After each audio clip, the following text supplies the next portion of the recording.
Hey guys, welcome to another edition of what is Chris Padberg doing today.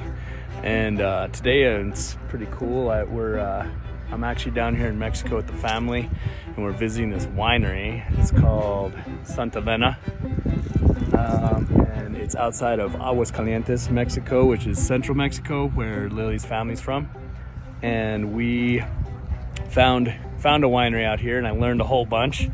That actually, one of the things that was really interesting is that this area of central Mexico was the big grape growing and winemaking region of Mexico before Baja. And actually, this area really has it's got really high altitude. It's mile high, just like Albuquerque or Denver, I guess, is another mile high city. But this is Aguascalientes is also mile high. It's over 5,000 feet, and makes it so the climate is really good for growing wine grapes.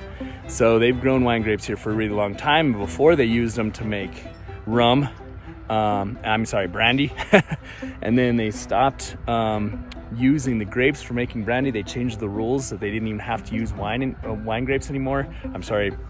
Wine grapes anymore to make the brandy, and they started using sugarcane at one point, and they tore out all the vines in all of central Mexico, basically. But over the last 20 or 30 years, they've made a big comeback, and they've started making wine again, and these beautiful wineries have been popping up.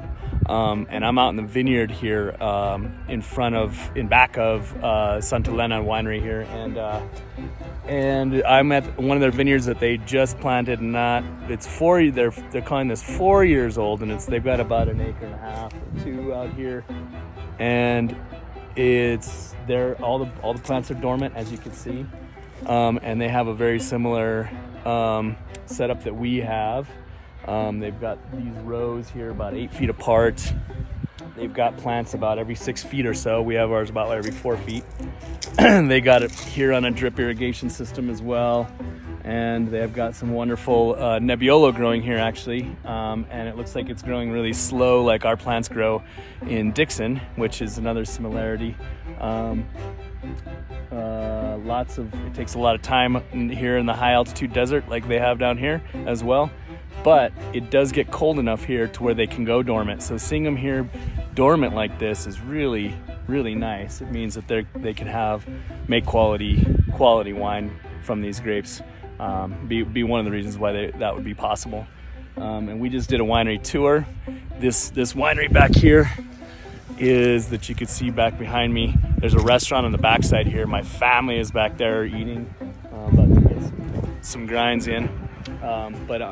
This whole building back here is their winery, and they're about 16,000 cases a year, which puts them about 3 times our size.